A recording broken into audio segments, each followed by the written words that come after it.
안녕하세요. 부자오빠입니다. 오늘 국내 증시에서는 삼성전자가 52주 신고가를 또 경신했고, 지금 미국 3대 지수도 다 오르고 있습니다. 자, 이쯤 되면 이제 무서워지죠. 이럴 때 필요한 게 바로 배짱인데요. 하락하면 하락하는 대로 너무 괴로워서 존버하기가 어렵고, 또 오르면 오르는 대로 조바심이 나서 존버하기가 어렵습니다. 이래나 저래나 장기 보유하는 게 정말 가장 어렵죠. 우리가 주식을 팔아야 할 이유는 정말 차고도 넘칩니다. 그래서 오늘은 여러분들의 멘탈을 잡아드리기 위해서 제가 피터린치 명언을 또 가지고 왔습니다. 아마 지금까지 제가 50번도 넘게 말씀드린 것 같은데 매번 말씀드려도 마음이 흔들리는 건 어쩔 수 없다고 봅니다. 그래서 제가 계속 반복해서 말씀을 드리는 거죠.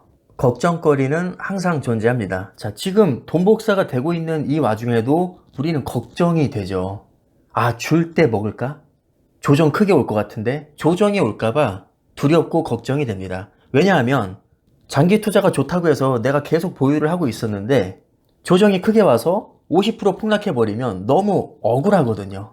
남들 다 먹을 때 내가 못 먹는 것도 너무나도 억울하고 기분 나쁜 일이지만 자, 줬다가 뺏는 것도 그에 못지않게 굉장히 짜증나고 기분 나쁜 일입니다. 그래서 우리는 방어기제가 작동이 돼서 어느 정도 주가가 오르면 익절을 하고 싶어 하죠. 폭락하면 두려움에 손절을 하고 폭등하면 억울할까봐 익절을 합니다. 그래서 장기 투자가 어려운 건데 이럴 때 필요한 게 바로 배짱입니다. 걱정거리는 항상 존재하는데 자, 우리가 주식을 보유하고 있는 한 이 걱정거리에서 절대로 벗어날 수가 없습니다. 한 전문가는 유가가 4달러에서 40달러로 올랐을 때 100달러까지 오를 것이고 불황이 올 거라고 했습니다. 그런데 3년 후에 그렇게 말한 전문가가 지금은 유가가 10달러인데 곧 4달러가 될 것이고 우리는 불황에 빠질 것이라고 이야기했습니다.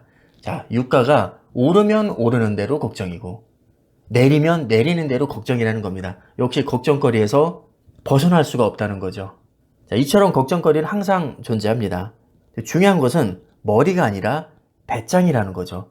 주식시장에서 우리들이 알아야 하는 것은 두렵고 걱정되는 일들이 항상 일어난다는 겁니다. 자, 우리가 해야 할 일은 이런 걱정들을 다 내려놓고 좋은 기업을 보유하고 좋아지는 기업을 공부하는 겁니다. 그냥 배짱 있게 기업에 문제가 없다면 외부적인 요인에 흔들리지 말고 그냥 밀어붙이라는 거죠. 자, 이것도 제가 한 100번 넘게 보여드린 것 같은데 다시 한번 보여드리겠습니다. 자, 우리가 지금 미국 지수 위주로 투자하고 있잖아요. 나스닥 100, S&P 500, 필라델피아 반도체 가장 대표적인 미국 지수인데 저는 개인적으로 S&P 500보다 나스닥 100을 더 선호하지만 사실 대표성이 가장 있는 건 S&P 500이거든요. 그래서 통상 미국 주식을 말할 때 S&P 500 지수를 많이 언급을 하는데 자, 이 S&P 500이 지난 100년간 어떤 흐름을 보여왔느냐? 우상향했다는 거죠. 그럼 왜 우상향했느냐? 세상을 바꾸는 기업들이 이 지수를 구성하고 있기 때문입니다. 자, 예를 들면 지금은 이제 AI가 대세가 됐는데 AI가 대세가 됨에 따라서 엔비디아 같은 기업이 폭등하지 않습니까? 그리고 반도체도 겁나게 많이 오르고 있죠. 자, 이렇게 세상을 바꾸고 있는 기업들은 실제로 매출이 급증하고 대중들의 엄청난 관심을 받기 때문에 주가가 오를 수밖에 없습니다.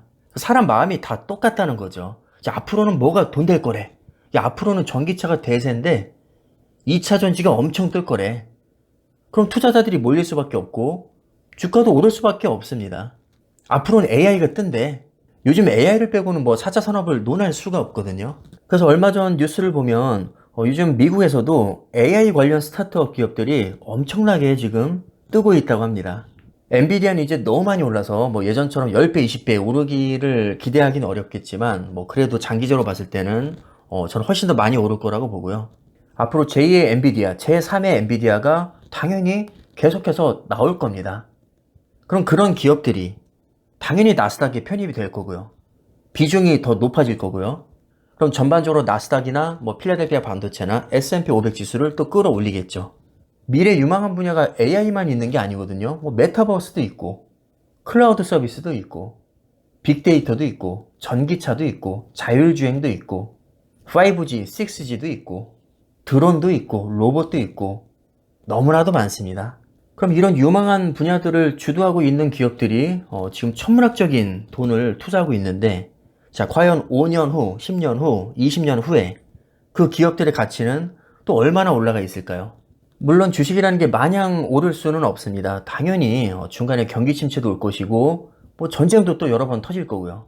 망하는 기업도 많이 나올 겁니다. 자, 그러나 아주 길게 봤을 때 향후 100년은 과거 100년처럼 우상향할 가능성이 대단히 높다는 거죠. 왜? 전반적으로 인류의 문명이 발전할 거고 그 문명을 주도하고 있는 기업들이 이익을 많이 낼 거고 그에 따라서 기업의 가치도 많이 올라갈 테니까요. 그러니까 최소 10년, 20년 단위로 끊어서 보면 주식을 굳이 사고 팔 이유가 없다는 겁니다. 그냥 가만히만 있으면 수십 년 동안 우리는 단물을 계속 빨아먹을 수 있을 테니까요. 우린 이것만 알면 되죠. 시장은 종종 하락한다는 것을 말이죠. 자, 하락장에 대한 준비가 안 돼 있으면 주식을 하면 안 됩니다. 이건 제가 하는 얘기가 아니라 피터 린치가 했던 말이죠. 그럼 우리가 하락장에서 불안한 이유가 뭐냐? 쓰레기 같은 회사에 우리가 평생 모은 돈을 몰빵해 놨기 때문입니다. 사실 대부분은 잘못된 방법으로 투자를 하기 때문에 하락장에서 쫄리는 거죠.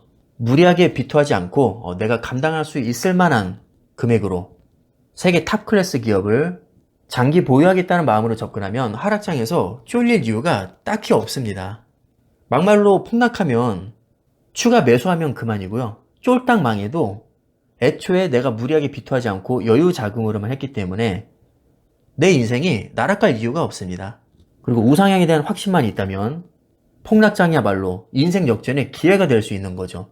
옛날에 내가 100만 원에 한 주 샀던 거를 10,000원에 한 주 살 수 있으니까 이게 얼마나 개이득입니까? 우상향에 대한 확신이 있고 춤의 여력만 있다면 폭락장이 그렇게 두려울 이유가 없는 겁니다.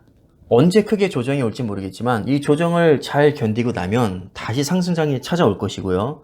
우리가 시장에 오래 머물러 있을수록 하락장보다는 상승장을 경험할 확률이 더 높기 때문에 존버하는 게 좋은 전략이 될 수 있는 겁니다.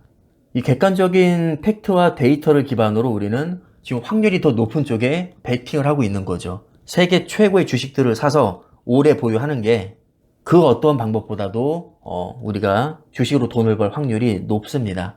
자, 이것은 뇌피셜이 아니라 객관적인 데이터에 기반한 팩트입니다.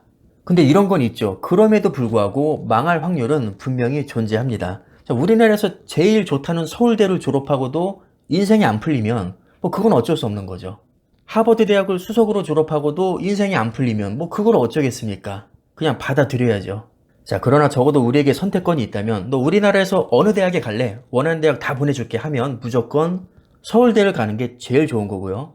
미국에서 어느 대학교 갈래 하면 뭐 하버드, 예일, 스탠퍼드, 프린스턴 그냥 이런 데를 가는 게 제일 좋은 겁니다. 선택권이 있다면 당연히 제일 좋은 대학교에 가야죠. 자, 주식도 우리에게 선택권이 있다면 이왕이면 세계 1등 기업, 이왕이면 미국 주식에 투자하는 게 가장 좋습니다.